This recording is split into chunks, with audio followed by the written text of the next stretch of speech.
अब एक क्वेश्चन मैं करके दिखाता हूं अकाउंटिंग इक्वेशन का। अकाउंटिंग इक्वेशन जब आप अपने रजिस्टर में बनाएंगे तो बेटा ध्यान से देखना, ऐसे ये होता है वर्टिकल, ये होता है हॉरिजॉन्टल। हॉरिजॉन्टली बनाएंगे, ठीक है ना। तो रजिस्टर को करेंगे ऐसा, फिर ऐसे बनाएंगे। ऐसे में पूरी नहीं आएगी अकाउंटिंग इक्वेशन। पहला स्टेप क्लियर, वर्टिकली नहीं, टिल्ट करके हॉरिजॉन्टली। सबसे ऊपर हेडिंग आएगी अकाउंटिंग इक्वेशन, ठीक है। पहला column serial number transaction number 1 2 3 4 5 6, पहला कॉलम सीरियल नंबर। दूसरा कॉलम ट्रांजैक्शन, आप लिख रहे हैं हो क्या रहा है, ये कॉलम ऑप्शनल होता है। इसमें मैं बताऊंगा वर्ड्स में कि क्या हो रहा है। Purchased goods, started business with cash, ये कॉलम ऑप्शनल इसलिए है, कह रहे भाई जगह पहले ही कम है, ये क्या फालतू चीजें करवा रहे हो। फॉर्मेट का पार्ट है, फॉर्मेट का पार्ट है ट्रांजैक्शन। तो अगर आपके स्कूल में ट्रांजैक्शन का कॉलम बना रहे हो, मैं बनाऊंगा हर क्वेश्चन में, ठीक है ना। बट अगर आपके स्कूल में ट्रांजैक्शन का कॉलम बना रहे होंगे तो आप भी बनाना, नहीं बना रहे हो तो मत बनाना, ठीक है ना। उतनी जगह आपके पास एक्स्ट्रा होगी और नीट हो पाएगा। बट अगर आपके स्कूल में भी स्टार्ट नहीं हुआ तो बनाना बेटर रहेगा। आप एक्स्ट्रा काम करोगे, बाद में कम करोगे तो स्पीड बढ़ जाएगी, लेकिन अभी कम काम करोगे, बाद में ऐड करना पड़ गया तो स्पीड स्लो हो जाएगी। ओके, पहला कॉलम सीरियल नंबर, दूसरा कॉलम ट्रांजैक्शन, क्लोज कर दिया। फिर करेंगे assets is equal to liabilities plus capital. Assets is equal to liabilities plus capital.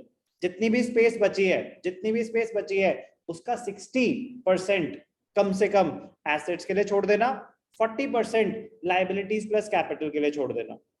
60-40 या 65-35 या 70-30, ज्यादा एसेट्स होंगे। वो 2-3 बार आपका क्वेश्चन अनटाइडी होगा तो आपको खुद पता चल जाएगा कि कैसे मुझे करना चाहिए था। बट प्लीज फॉर्मेट परफेक्ट होना चाहिए। फॉर्मेट क्वेश्चन 1 से परफेक्ट हो सकता है, कॉन्सेप्ट सीखते जाओगे ना, ट्रांजैक्शन सीखते जाओगे, फॉर्मेट चेंज नहीं होगा। आप 100 क्वेश्चन करो या 10 क्वेश्चन करो, फॉर्मेट आपका चेंज नहीं होगा। तो फॉर्मेट क्वेश्चन 1 से ही परफेक्ट हो सकता है। Assets is equal to liabilities plus capital. Assets जहां पे खत्म होंगे वहां पे आप एक थिन लाइन बनाएंगे सेग्रीगेशन के लिए कि ये मेरे एसेट्स हैं, is equal to liabilities plus capital. कोई डाउट फॉर्मेट में? अभी आपने बस हेड्स बनाए हैं, लाइंस नीचे की अभी नहीं आई हैं। क्या हेड्स आए हैं? पहला सीरियल नंबर, दूसरा ट्रांजैक्शन, तीसरा एसेट्स इज इक्वल, एसेट्स क्या, जो जितनी भी रिमेनिंग स्पेस थी उसका 60 to 70% is equal to liabilities plus capital. Capital के अंदर सब अकाउंट सब कैटेगरीज नहीं आएंगी, कैपिटल के अंदर सब कैटेगरीज नहीं आएंगी, एसेट्स के अंदर सब कैटेगरीज आएंगी। लैंड है, कैश है, बिल्डिंग है, मशीनरी है, स्टॉक है, सब कैटेगरीज आएंगी, अभी आप देखेंगे। एसेट्स के अंडर सब कैटेगरीज आएंगी, लायबिलिटीज के अंडर सब कैटेगरीज आएंगी अगर क्वेश्चन में है तो। कैपिटल की कोई सब कैटेगरी नहीं होती, जो भी चेंजेस होंगे बस कैपिटल ही रहेगा, उसमें प्लस माइनस होगा। स्टार्ट करूं? चलो ध्यान से देखना। पहली ट्रांजैक्शन अंश, चलो हम नाम चेंज करते हैं। बिजनेस किससे करवाएं? हम बिजनेस करा देते हैं मोक्ष से। मोक्ष का बड़ा मन है बिजनेस करने का, तो चलो बेटा शुरू कराते हैं आपका business. Moksh commence business with cash of ₹5 lakh. तो सबसे पहले अपने आपसे ये पूछना बेटा, इस ट्रांजैक्शन में, तो चलो प्रेजेंटेशन की अगर बात करें तो सीरियल नंबर 1, ट्रांजैक्शन नंबर 1, जैसे वो देगा वैसे हम उसको दे देंगे वापस। ट्रांजैक्शन नंबर 1 क्या लिखेंगे यहाँ पे? Commenced business with cash. Simple words में जो हो रहा है बस वही लिखना है, कमेंस बिजनेस विद कैश। इस पर्टिकुलर, अब आपका बिजनेस है बेटा तो पहला आंसर आप ही देंगे। इस पर्टिकुलर, गलत होता है उससे कोई फर्क नहीं पड़ता, प्लीज ट्राई। इस पर्टिकुलर ट्रांजैक्शन में क्या क्या अकाउंट्स अफेक्ट हो रहे हैं? Commence business with cash ₹5 lakh. Sir एक तो आप कराते हैं, ऐसी फीलिंग आ रही है। इस ट्रांजैक्शन में कौन से अकाउंट्स अफेक्ट हो रहे हैं? क्वेश्चन समझ आ रहा है मेरा? हो सकता नहीं आ रहा हो क्योंकि अभी शुरू ही नहीं हुआ। कोई ट्राई करना चाहेगा? इस पर्टिकुलर ट्रांजैक्शन में कौन से अकाउंट्स अफेक्ट हो रहे हैं? बिजनेस के पॉइंट ऑफ व्यू से रिकॉर्डिंग होगी सारी की सारी, जो भी ट्रांजैक्शन हम दिखा रहे हैं सारी की सारी किसके पॉइंट ऑफ व्यू से? बिजनेस। बोलो। assets is not an account, assets is a category, assets is a category, you have to be specific कि assets में capital is an account, it is a category as well as an account. अभी मैंने आपको बताया कि capital की कोई सब कैटेगरी नहीं होगी, तो कैपिटल खुद ही एक अकाउंट है. एसेट्स की सब कैटेगरीज होंगी, तो आपको स्पेसिफाई करना है कौन सा एसेट. लाइबिलिटीज की सब कैटेगरी होंगी, तो आपको स्पेसिफाई करना है कौन सी लाइबिलिटी. क्लियर? करेक्ट बोलो. तो बिजनेस में क्या आया? कैश आया. Every transaction has two aspects. इसमें क्या हुआ? बिजनेस में आया कैश.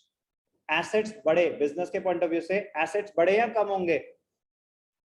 इंक्रीज होंगे. तो हम एसेट्स में एक सब कैटेगरी क्रिएट करेंगे कैश, और यहां पे क्या लिख देंगे?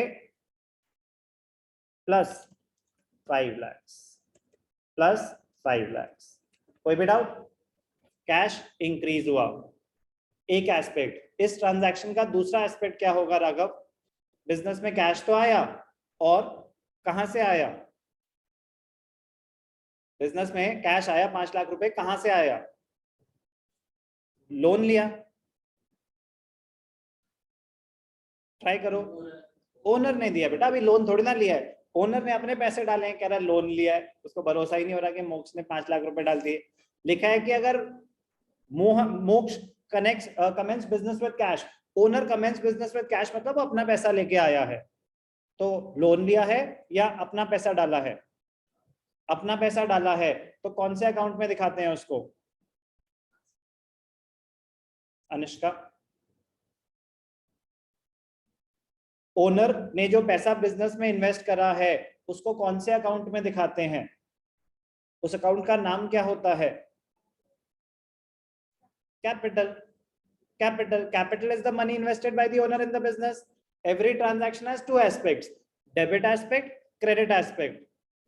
तो एसेट कैश तो आ गया, कहां से आया? दो ही ऑप्शन है, या तो अपना या बाहर वालों का. तो अपना था या बाहर वालों का? तो फिर किस कैटेगरी में चला जाएगा? कैपिटल. तो कैपिटल में क्या हो जाएगा? प्लस 5 लाख. कोई भी डाउट? कोई भी डाउट? क्लियर? पहली ट्रांजैक्शन में टोटल करने की जरूरत नहीं होती. पहली ट्रांजैक्शन में टोटल करने की जरूरत नहीं होती, क्योंकि अपने आप में ही मैच कर रही है. दिख रहा है ना? 5 lakh is equal to 5 lakh, assets is equal to liabilities plus capital. पहली ट्रांजैक्शन में कोई डाउट?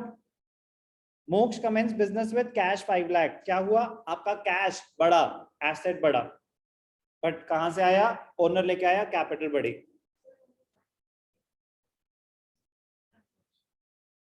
वो मर्जी है आपकी, वो मर्जी है, ऑप्शनल है. अगर चलो आपको फिर यहाँ पे लिखेंगे हम पूरा. मोक्ष commenced business with cash ₹5 lakh. मैं पूरा ही कर देता हूँ यार, कहीं पता चले कि आपके में वैसे कर रहे हो.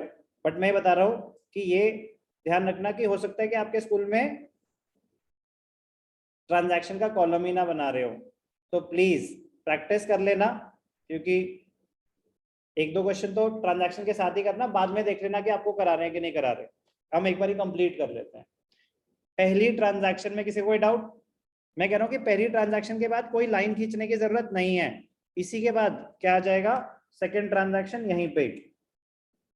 एक सेकंड, थोड़ी सी स्पेस क्रिएट करना चाहूंगा. Second transaction, transaction number 2, purchase furniture for ₹50,000. Purchase furniture for ₹50,000. 50,000 का फर्नीचर खरीदा. ट्राई. इस पर्टिकुलर ट्रांजैक्शन में कौन से अकाउंट्स अफेक्ट हो रहे हैं? तो पहले तो हम ट्रांजैक्शन लिख देते हैं. Purchased furniture for ₹50,000. इस पर्टिकुलर ट्रांजैक्शन में कौन से अकाउंट्स अफेक्ट हो रहे हैं? आपने फर्नीचर खरीदा तो पैसे दिए होंगे. सर कहां लिखा है? लिखा है ना फॉर 50,000, तो मतलब पेमेंट हुई है. पेमेंट हुई है, तो आपका कैश बैलेंस बढ़ जाएगा या कम हो जाएगा? कम हो जाएगा. आपके पैसे गए. तो जो आपके डिडक्शंस हैं आप ब्रैकेट्स में दिखाएंगे. जो भी आपके डिडक्शंस हैं आप ब्रैकेट्स में दिखाएंगे. ब्रैकेट्स एक नेगेटिव साइन इंडिकेट करता है, मतलब आपका कैश कम हो रहा है. आपने फर्नीचर खरीदा तो बिजनेस ने फर्नीचर खरीदा, बिजनेस के सारी ट्रांजैक्शन किसके पॉइंट ऑफ व्यू से, बिजनेस के पॉइंट ऑफ व्यू से। तो बिजनेस ने 50,000 का फर्नीचर खरीदा तो कैश बैलेंस 50,000 से कम हो जाएगा और बिजनेस में एक नया एसेट आ जाएगा। एसेट का नाम क्या है, फर्नीचर। एसेट का नाम क्या है, फर्नीचर। तो एक एसेट बढ़ गया, एक एसेट कम हो गया। बोलो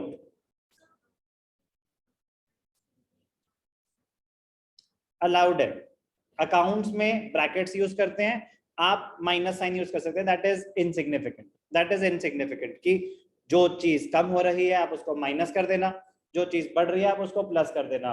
मैं कह रहा हूँ अकाउंटेंसी में माइनस साइन को ब्रैकेट्स में डिनोट किया जाता है, डिपिक्ट किया जाता है, ऑप्शन है, ठीक है ना। तो ऐसे बहुत छोटी छोटी चीजें बहुत सारी होंगी जहाँ पे दो तरीके होंगे करने के। तो मैं आपको हमेशा ये बताऊंगा कि आप वो फॉलो करेंगे जो आपके स्कूल में बोला गया, बट डिस्कस जरूर कर लेना, क्योंकि कुछ चीजें इतनी छोटी सी होंगी कि फर्क नहीं पड़ता कि माइनस साइन हम डिडक्ट कर रहे हैं, तो माइनस साइन भी यूज कर सकते हैं, ऐसे दिखा सकते हैं।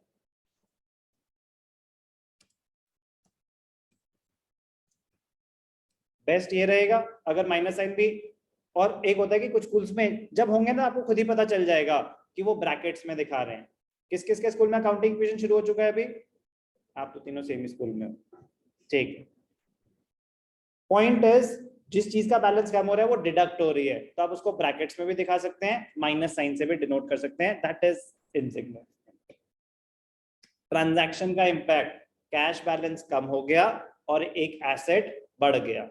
क्या कुछ और अफेक्ट हुआ, क्या मैंने कहीं से कोई लोन लिया, क्या ओनर कोई और पैसे लेके आया, ये एक्सपेंस है या एसेट है, ये एक्सपेंस है या कैपिटल एक्सपेंडिचर है। आर्यन, फर्नीचर खरीदना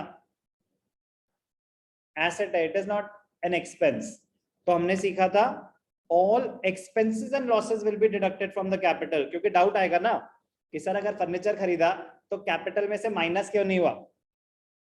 एक बात बताओ, ओनर ने बिजनेस में 5 लाख रुपए इन्वेस्ट करे और उससे अगर अब 1 लाख का फर्नीचर खरीद लिया तो क्या आपकी कैपिटल खत्म, कैपिटल 1 लाख से कम हो जाएगी, आपका कैश बैलेंस 1 लाख से कम हो जाएगा। मैंने बैंक से, ध्यान से देखना, ध्यान से देखना, मैंने बैंक से 10 लाख का लोन लिया और 2 लाख से मैंने फर्नीचर खरीद लिया, तो क्या बोलूं मैं बैंक को कि भाई देख 2 लाख तो खत्म हो गए, अब लोन 8 लाख रह गया। ऐसा है क्या, लोन तो 10 लाख का है ना। ओनर ने जो बिजनेस में पैसे डाले, बिजनेस ने ओनर से एक तरह का लोन ले रखा है, इंटरनल लायबिलिटी है कि नहीं है। बिजनेस ने ओनर से 5 लाख रुपए लिए, उसके बाद अगर कोई एसेट खरीदा है, it is not an expense, तो एसेट एक सेपरेट एसेट क्रिएट हो जाएगा। पैसे गए, कैश कम हो गया, कैपिटल में नहीं आया। क्यों नहीं आया, क्योंकि कोई एक्सपेंस नहीं है, ये कोई लॉस हुआ है क्या मेरा, कह रहे लॉस होगा तो ओनर बेयर करेगा, इनकम होगी तो ओनर को मिल जाएगी। क्या फर्नीचर खरीदना कोई लॉस है, कोई एक्सपेंस है, it is an expenditure but it is an asset, it is a capital expenditure, it does not affect capital. मेरा कोई लॉस हुआ है, मेरा कोई एक्सपेंस हुआ है, नो। तो क्या मैंने कोई लोन लिया, नो, जीरो। क्या मैंने कोई और पैसे इंट्रोड्यूस करे, नो, जीरो। अब ध्यान से देखना, second transaction onwards, second transaction onwards आपको क्या करनी चाहिए, new equation, second transaction onwards. अब आपके पास कैश कितना है, 4,50,000 और फर्नीचर कितना है, 50,000 और लाइबिलिटीज कितनी है, 0, कैपिटल कितनी है, 5 लाख। तो एसेट्स, टोटल एसेट्स कितने हैं, 5 lakh is equal to liabilities plus capital. कोई डाउट, हाय रिपीट, फर्नीचर खरीदा, कैपिटल में से डिडक्ट क्यों नहीं हुआ, फर्नीचर खरीदा, पैसे गए, कैश में से डिडक्ट हुआ, क्लियर। मेरा एक नया एसेट आया, फर्नीचर का बैलेंस बढ़ गया, क्लियर। मेरा क्वेश्चन है कैपिटल में से डिडक्ट क्यों नहीं हुआ, सर आपने तो लिखा था all expenses and losses are to be borne by the proprietor owner and they will be deducted from his capital. तो मेरा क्वेश्चन है परी आपसे कि फर्नीचर जो हमने खरीदा जो 50,000 का खर्चा हुआ कैपिटल में से डिडक्ट क्यों नहीं हुआ? Sir, because it is not treated as an expense, but sir, because it is a capital expenditure. Very good, perfect answer. It is not an expense. कह रहे सर वो एक्सपेंस है ही नहीं, वो तो एक एसेट है, वो तो एक कैपिटल एक्सपेंडिचर है, मेरी कैपिटल को अफेक्ट नहीं कर रहा। कोई doubt? Third transaction, purchased goods worth ₹75,000। आपने गुड्स खरीदे, परचेज्ड गुड्स वर्थ ₹75,000। अगर कुछ मेंशन नहीं है तो कैश में खरीदें या क्रेडिट पे खरीदें?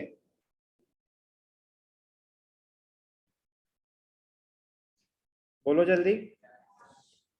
कैश। जब तक वो हमें बताएगा नहीं कि क्रेडिट, तब तक मैं क्या अज्यूम करूंगा? कैश। तो परचेज गुड्स फॉर कैश, इधर लिखो, वर्थ ₹75,000। कौन ट्राई करना चाहेगा? आप ट्राई करना चाहेंगे? तो ऐसे डर डर के क्यों? मतलब ऐसे लग रहा है एक हाथ उठना चाहता है, दूसरा हाथ उसे रोक रहा है। आप हाथ उठा रहे हो या नहीं उठा रहे हो? हाँ तो ढंग से उठाओ ना। क्या हो गया? गलत हो जाएगा तो क्या हो जाएगा? कोई दिक्कत नहीं है, पढ़ रहे हैं हम अभी, इसको ट्राई करने देंगे राघव को। कभी कभी ऐसे मौके मिलेंगे कि राघव ट्राई करना चाहेगा। हाँ बेटा करो ट्राई। Purchase goods worth ₹75,000। इस ट्रांजैक्शन में आपके हिसाब से क्या हो रहा है? पैसे आ रहे हैं या जा रहे हैं? पैसे जा रहे हैं। तो सबसे पहले तो कैश में से माइनस कर लेते हैं, कितना? 75,000। इसमें कोई डाउट? एक एस्पेक्ट तो हो गया जी। अब क्या हुआ? पैसे चले गए, कहाँ चले गए? क्या करा आपने? गुड्स खरीदे। क्या फर्नीचर अफेक्ट हुआ? फर्नीचर अफेक्ट हुआ? फर्नीचर में कर दो 0। अब बताओ, गुड्स खरीदे तो क्या मेरे एक्सपेंस है या उसको हम एसेट की तरह ट्रीट करते हैं अकाउंटिंग इक्वेशन में? एसेट की तरह। गुड। हम उसको स्टॉक में दिखाते हैं। हम किस में दिखाते हैं उसको? स्टॉक में। तो एक नया एसेट क्रिएट हो जाएगा, एक नया एसेट क्रिएट हो जाएगा। एसेट का नाम स्टॉक ऑफ गुड्स। कोई भी डाउट? Stock of goods. तो बताओ बेटा, स्टॉक ऑफ गुड्स बढ़ गया या कम हो गया? बढ़ गया। तो मैं यहाँ पे क्या कर दूंगा? प्लस 75,000। क्या इस ट्रांजैक्शन के लिए मैंने किसी से कोई क्रेडिट लिया? तो मेरी लायबिलिटीज अफेक्ट नहीं होती। क्या ओनर कोई और पैसे लेके आया? क्या ये एक्सपेंस है? इसको मैंने स्टॉक माना है, एसेट्स माने हैं। क्लियर है ना? तो अभी बताया था ना, in accounting equation goods purchase will be treated as an asset. उसको स्टॉक में ऐड किया जाता है क्योंकि हर ट्रांजैक्शन के बाद इक्वेशन क्लोज हो रही है। तो चलो करें क्लोज इक्वेशन को। कोई भी ट्रांजैक्शन नहीं समझ आएगी तो उसी टाइम बोल सकते हैं सर प्लीज वंस मोर। तो हाँ, बस पहली के बाद नहीं लिखनी, उसके बाद हर एक बार लिखनी है। हमारे स्कूल में सर बोला हुआ है कि सारी एक साथ दिखा दो फिर कर लेना। वो यार आपकी काम है, वो आपकी कॉल है। मैं पूरा डिटेल्ड करूंगा, उसमें क्या क्या कट रहा है हर बंदा अपने तरीके से करेगा, वो आपकी मर्जी है ना। मत करना टोटल। लेकिन क्या होगा कि फायदा क्या होता है, कोई गलती होती है तो उसी टाइम पकड़ी जाती है। बट अगर आपको ऑप्शन है कि हर ट्रांजैक्शन के बाद आपके स्कूल में बोला है कि नहीं करना, तो मत करना, आपका उतना टाइम बच जाएगा। ठीक है ना बेटा? तो मैं तो एक्सप्लेन करूंगा, आप उसको कट करके क्योंकि 11th में कोई कॉमन बोर्ड नहीं है ना, तो कोई कॉमन एग्जामिनेशन नहीं है कि चेक करने का तरीका ही होगा। तो 12th में प्रॉपर फॉर्मेट फॉलो करने पड़ेंगे। 11th में सब अपने हिसाब से कट पेस्ट कुछ भी शॉर्टकट चल सकते हैं। मुझे पूरी बात बतानी पड़ेगी और मैं आपको खुद ही बता दूंगा कि आपको ही पता चलेगा अच्छा इसके स्कूल में ट्रांजैक्शन का कॉलम बना रहे हैं, हमारे स्कूल में नहीं बना रहे हैं। अरे बिल्कुल सही है, दोनों बातें करेक्ट है। आप वो फॉलो करना जो आपके स्कूल में हो रहा है। बट रूल भी तो पता होने चाहिए पूरे, एक्चुअल फॉर्मेट भी पता होना चाहिए। 450 माइनस 75 कितने पैसे बच गए? 375। फर्नीचर कितना है हमारे पास? 50। गुड्स कितने आ गए? 75। तो 375 प्लस 50 425, 425 प्लस 75 5 लाख रुपए। क्या मेरे पास कोई अभी लाइबिलिटी है? नो। कैपिटल कितनी है? 5 लाख। इक्वेशन मैच कर रही है अभी? चल सकते हैं आगे? चलो आगे। मोक्ष कह रहे सर मैं बताऊंगा। तो चलो बेटा बताओ मोक्ष। Paid salaries 25,000, paid salaries ₹25,000। इस ट्रांजैक्शन में आपके हिसाब से क्या हो रहा है? सैलरीज पे कर रहे हैं, तो क्या क्या अकाउंट्स अफेक्ट होंगे? क्या कैश अफेक्ट होगा? पैसे आ रहे हैं जा रहे हैं, बिजनेस से जा रहे हैं, तो कैश में क्या करेंगे? -25,000। कोई भी डाउट? अब आपने खर्चा किया, क्या आपका कोई एसेट क्रिएट हुआ? तो क्या ये कोई एक्सपेंस है? मोक्ष, ना कोई एसेट क्रिएट हुआ, ना कैपिटल एक्सपेंडिचर है, ना रेवेन्यू एक्सपेंडिचर है। जो भी खर्चा हो रहा है या तो कैपिटल एक्सपेंडिचर होगा या रेवेन्यू एक्सपेंडिचर होगा। कैपिटल एक्सपेंडिचर मतलब क्रिएशन ऑफ एन एसेट हो रही है, बट सैलरीज पे कर रहे हैं तो क्या क्रिएशन ऑफ एन एसेट है? नहीं है। तो फिर क्या हुआ? ये रेवेन्यू एक्सपेंडिचर एक्सपेंस हुआ। अकाउंटिंग इक्वेशन जब हम बना रहे हैं तो अनुष्का सारे एक्सपेंसेस कौन बेयर करेगा बेटा? ओनर। तो एक्सपेंस बेयर करेगा तो उसकी कैपिटल बढ़ जाएगी या कम हो जाएगी? तो हम क्या करेंगे? फर्नीचर अफेक्ट हुआ? नो। गुड्स अफेक्ट हुए? नो। लायबिलिटी अफेक्ट हुई? नो। कैपिटल अफेक्ट हुई? हाँ जी सर बिल्कुल हुई। एक्सपेंस हुआ है, कैपिटल में से 25,000 डिडक्ट कर लिए जाए। कोई दिक्कत? समझ आया ना एक्सपेंस को कैसे दिखा रहे हैं? तो न्यू इक्वेशन क्या हो जाएगी? अब आपके पास कैश कितना बचा है? 3,50,000। फर्नीचर कितना है? 50,000। स्टॉक ऑफ गुड्स कितना है? 75,000। लायबिलिटी 0। कैपिटल कितना है? 4,75,000। कोई दिक्कत? फिफ्थ ट्रांजैक्शन मान्य कह रही है सर मैं बताऊंगी। बता बेटा, कोई नहीं रोकेगा। Purchase goods on credit. ये क्या बात हुई सर, चीटिंग जैसा लग रहा है, या लैंग्वेज बदल सी गई। परचेज गुड्स ऑन क्रेडिट मतलब आपने उधार पे सामान खरीदा। सिंपल, ट्राई करेंगे पता चल जाएगा। Purchase goods on credit worth rupees कितने का सामान? 50,000। तो पहला सवाल, गुड्स खरीदे तो मेरा स्टॉक अफेक्ट होगा।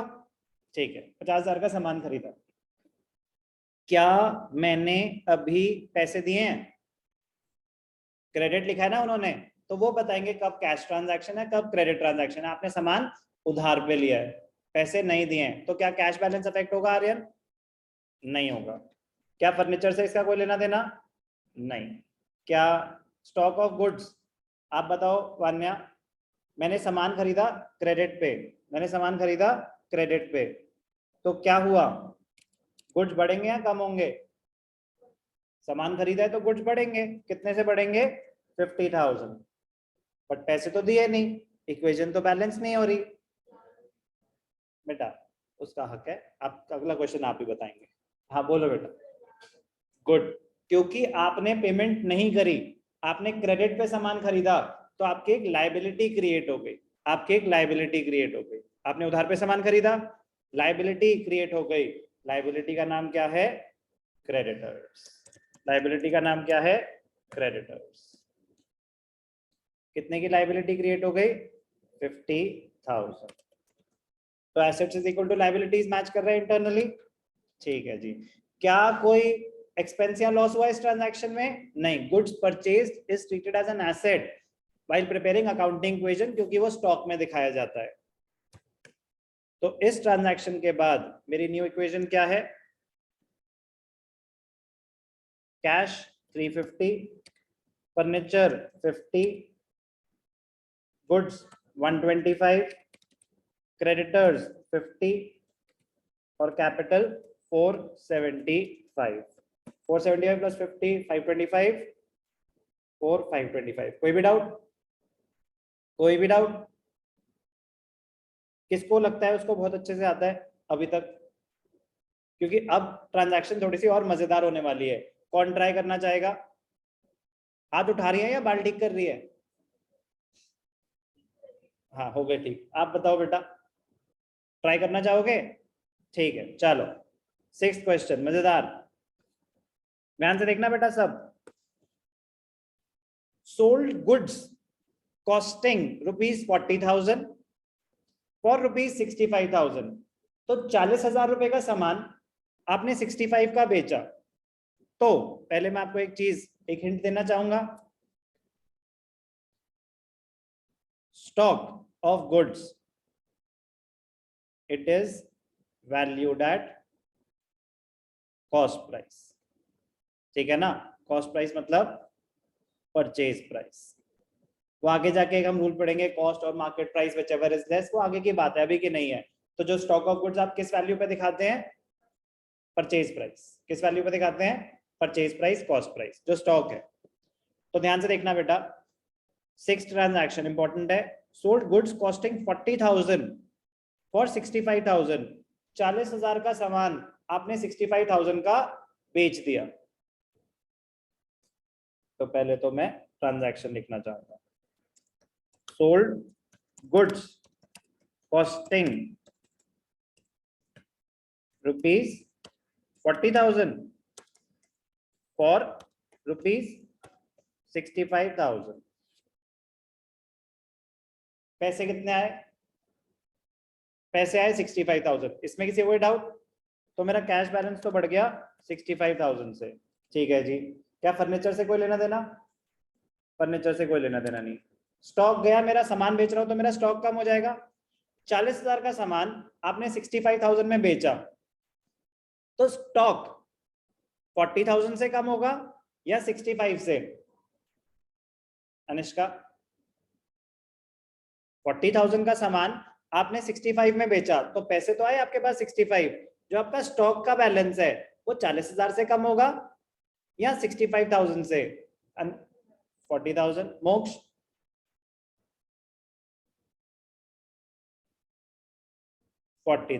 गुड, ये पॉइंट इंपॉर्टेंट था। अरे आपकी दुकान पे सामान पड़ा हुआ, तो सामान तो 40,000 का गया ना, आपने 65,000 में बेचा। 25 तो मैच नहीं कर रहा सर इक्वेशन, तो प्लस 65 माइनस 40 मैच नहीं कर रहा। कह रहे बेटा जो 25,000 का प्रॉफिट हुआ, जो 25,000 का प्रॉफिट हुआ, वो प्रॉफिट किसको मिलेगा, ओनर को। वो प्रॉफिट किसको मिलेगा, जब सारे एक्सपेंसेस वो बेयर कर रहा है, तो प्रॉफिट का भी हकदार कौन हुआ, ओनर। तो कैपिटल में ऐड कर देंगे 25,000। बात समझ आई? तो अब मेरे पास कैश कितना है, 4,15,000, फर्नीचर कितना है 50,000, और ये क्या था, स्टॉक ऑफ गुड्स 85,000। लाइबिलिटीज मेरी क्रेडिटर्स हैं 50,000 के, और कैपिटल कितनी है 5 लाख। तो 550, 465, 470, 550। वेरी गुड, मैच कर रहा है, सिंपल सी चीज है। चलो बेटा, last transaction of the day, कौन ट्राई करना चाहेगा? आपने अभी करी, अब आपकी बारी। हाँ जी, अक्षता। रेंट आउटस्टैंडिंग 25,000, ट्रिकी है थोड़ा सा बट इजी है। रेंट आउटस्टैंडिंग 25,000, रेंट आउटस्टैंडिंग 25,000, इसका मतलब क्या है, rent due but not yet paid, outstanding expenses, due but not yet paid. तो अगर आपने पे नहीं करा तो क्या मेरे कैश को अफेक्ट कर सकता है? जब मैंने पे ही नहीं करा तो इसका कैश से तो कोई लेना देना नहीं है। बिल्कुल सही जवाब। ड्यू हो चुका है, पे नहीं हुआ, तो एक लाइबिलिटी क्रिएट हो गई, एक लाइबिलिटी क्रिएट हो गई। लाइबिलिटी का नाम क्या होगा अक्षता? आउटस्टैंडिंग एक्सपेंसेस दे सकते हैं, या जब हमें स्पेसिफिकली मेंशन्ड है तो मैं रेंट आउटस्टैंडिंग भी लिख सकता हूं। क्या लिख दूंगा मैं? Rent outstanding. मैं आउटस्टैंडिंग एक्सपेंसेस भी लिख सकता हूं, but I can be specific also कि अगर सैलरीज आउटस्टैंडिंग है तो सैलरीज आउटस्टैंडिंग, रेंट आउटस्टैंडिंग है तो रेंट आउटस्टैंडिंग। कितना है आउटस्टैंडिंग? 25,000। अब ध्यान से देखना बेटा, मजा आएगा और पता चलेगा कि जो रास्ता बनाया गया था क्यों बनाया गया था, ऐसे कि बीच बीच में अगर कोई कॉन्सेप्ट मैंने आपको कराया तो उसका लॉजिक क्या था। रेंट ड्यू था तो पैसे तो नहीं गए, तो मेरी एक लाइबिलिटी क्रिएट हो गई क्योंकि मैंने अभी पेमेंट नहीं करी। इंटरेस्टिंग क्वेश्चन, बट आपके पास आंसर होना चाहिए। क्या ये करेंट पीरियड का एक्सपेंस माना जाएगा? क्या रेंट आउटस्टैंडिंग मतलब आपने प्रॉपर्टी यूज करी, ड्यू हो चुका है, पेमेंट नहीं हुई, तो पैसे तो अफेक्ट नहीं हुए, क्या कैश में आएगा? यहाँ पे ट्रांजैक्शन क्या है, रेंट आउटस्टैंडिंग कितना है रुपीज 25,000। क्या कैश से कोई लेना देना? नो। फर्नीचर से कोई लेना देना? नो। स्टॉक से कोई लेना देना? किसी एसेट को अफेक्ट नहीं कर रहा। मेरा क्वेश्चन है क्या ये रेंट करेंट पीरियड का एक्सपेंस माना जाएगा या नहीं माना जाएगा? अक्षता, माना जाएगा? यस और no? No, yes, no, yes, 50-50। अब क्या करेगा बेटा? अब तो ऑडियंस पोल तो है ही नहीं। अब क्या, अब तो तुक्का मारना पड़ेगा। क्वेश्चन है कि ये जो रेंट है क्या करंट पीरियड का एक्सपेंस माना जाएगा? आई वुड लाइक टू पास। कर सकते हैं, पास का ऑप्शन भी है। माना जाएगा? नहीं माना जाएगा। 3 ऑल। माना जाएगा। 4-3, 5-3। परी, ये जो रेंट है करंट पीरियड का एक्सपेंस माना Yes, जाएगा? sir. 6-3। Ritika? Yes, sir. 7-3। Amal? Yes sir. अरे भाई वाह, 8-3। नालायको, बिल्कुल सही बोला आपने, गुड। अक्रूवल अजम्पशन कहती है कि जो ट्रांजैक्शन जिस पीरियड से रिलेट करती है उस पीरियड में दिखाएंगे। तो उस पीरियड में आपने बेनिफिट, एक्सपेंस की डेफिनेशन क्या है? Expense is the benefit expired during the year. जितना बेनिफिट आप अवेल कर चुके हैं, तो आप प्रॉपर्टी यूज कर चुके हैं, तभी तो रेंट आउटस्टैंडिंग हो चुका है। तो आप बेनिफिट अवेल कर चुके हैं कि नहीं कर चुके? तो क्या उस पीरियड का एक्सपेंस माना जाएगा या नहीं? आप बेनिफिट अवेल कर चुके हो तो एक्सपेंस कहता है the benefit which gets expired during the year, the benefit which has been exhausted, the benefit which has been availed, वो उस पीरियड का एक्सपेंस माना जाएगा। तो बेटा राघव, रेंट उस पीरियड का एक्सपेंस माना जाएगा या नहीं? आपने मार्च में प्रॉपर्टी यूज करी बट रेंट पे नहीं करा, अब बुक्स क्लोज कर रहे हैं, तो उसने बोला रेंट आउटस्टैंडिंग 25,000। क्योंकि पेमेंट नहीं हुई तो कैश से तो कोई लेना देना नहीं है, एक लायबिलिटी क्रिएट हो गई, एक एस्पेक्ट तो आ गया। मेरा क्वेश्चन है कि क्या ये करंट पीरियड का एक्सपेंस माना जाएगा, मार्च का एक्सपेंस माना जाएगा या नहीं? माना जाए, ओके। और माना जाएगा तो वो एक्सपेंस कौन बेयर करेगा? All the expenses are to be borne by the owner. Assets में तो कहीं आया नहीं, लायबिलिटीज +25 -25 हो जाएगी equation balance. Important transaction. Last में जो इक्वेशन आती है, लास्ट में जो इक्वेशन आती है उसको बोलते हैं फाइनल इक्वेशन। क्या बोलते हैं उसको? Final equation. तो अगर आप लास्ट में ही कैलकुलेट कर रहे हैं तो आप उसको क्या टर्म देंगे? Final equation. तो फाइनल इक्वेशन क्या है? कैश है हमारे पास 4,15,000, फर्नीचर 50,000, स्टॉक 85,000। Good evening. हाँ, ये दोस्त नहीं है हमारे, ध्यान से देखना। रेंट आउटस्टैंडिंग, रेंट आउटस्टैंडिंग कितना है? 25,000। और कैपिटल कितनी है? 4,75,000। तो टोटल क्या बैठा हमारा? 415 + 50, 465, 470, 550। तो assets 550, assets is equal to liabilities, liabilities कितनी है? 75,000 प्लस, तो जो मतलब बेस्ट तरीका ये होता है कि लास्ट में लायबिलिटीज प्लस कैपिटल ऐसे लिखते हैं, assets is equal to liabilities plus capital. Okay, कोई दिक्कत? समझ आया क्या बोला मैंने? एक एक ट्रांजैक्शन क्लियर है? आराम से करेंगे, नहीं समझ आएगी पूछेंगे दोबारा, बट आई होप समझ आया हो। अभी तो शुरुआत है, हमने अकाउंटिंग इक्वेशन के कम से कम 10 क्वेश्चन और करने हैं, करते करते हो जाएंगे। फॉर्मेट क्वेश्चन 1 से परफेक्ट होना चाहिए। आराम आराम से दोबारा करना इस पूरे क्वेश्चन को, ये मैं ग्रुप पे शेयर कर दूंगा। Okay, bye bye.